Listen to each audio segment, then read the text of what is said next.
An Indian sanitation worker found a body that was completely black all over while cleaning. He initially thought it was a foreigner murdered in India, but found that the victim had been poisoned by a toxin that turns the entire body black. As the investigation deepened, it unexpectedly uncovered an unsolved case from over a decade ago. After the body was found, suspecting the victim was a foreign woman, which might involve international issues, the Indian police immediately dispatched officers to the scene to investigate. Through a simple on-site inspection, the officers confirmed the deceased was a woman in her early 20s with no obvious wounds. Besides, they found no signs of a struggle at the scene, so the police inferred this wasn't the primary crime scene. Subsequently, the police sealed the woman's personal belongings as evidence, while the body was sent to the mortuary pending further autopsy to confirm the specific cause of death. It wasn't long before the police received the autopsy report on the woman, and its contents shocked them. The deceased wasn't a black woman but an Indian national named Lisa. The autopsy report showed the girl had been injected with a toxin,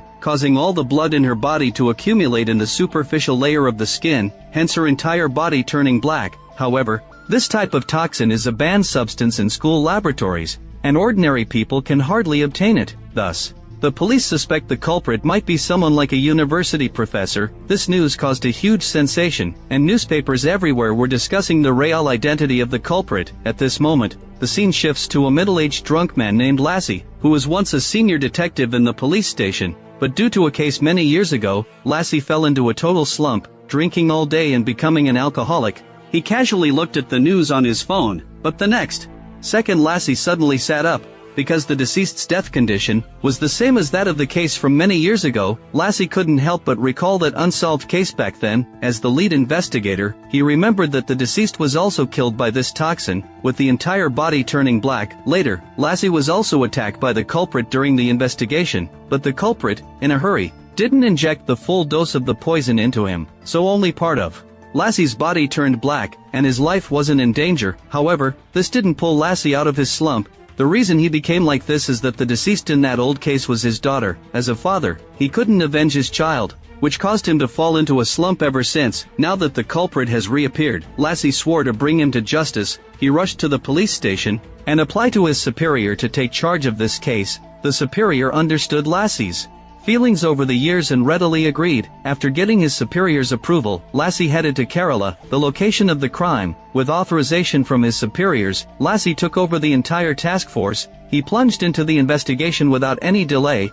With years of investigative experience, Lassie quickly noticed some details that the previous officers had missed. First was the body dumping site. Lassie observed that there were surveillance cameras, both in front of and behind this garbage dump.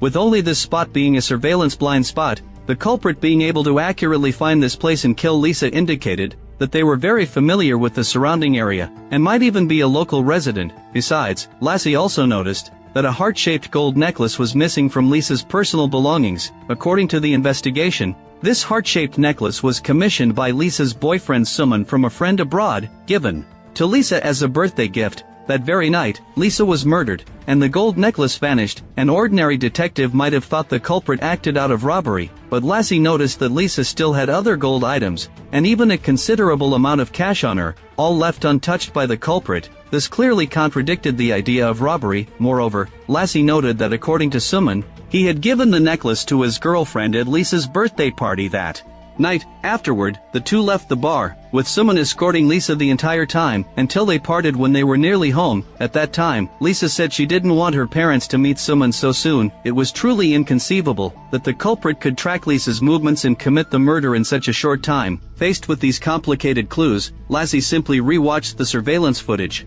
of the area around the time of Lisa's murder. From the footage, Suman wasn't lying. He dropped Lisa off at a junction close to her home, and then Lisa walked through an alley, appearing in a neighbor's surveillance.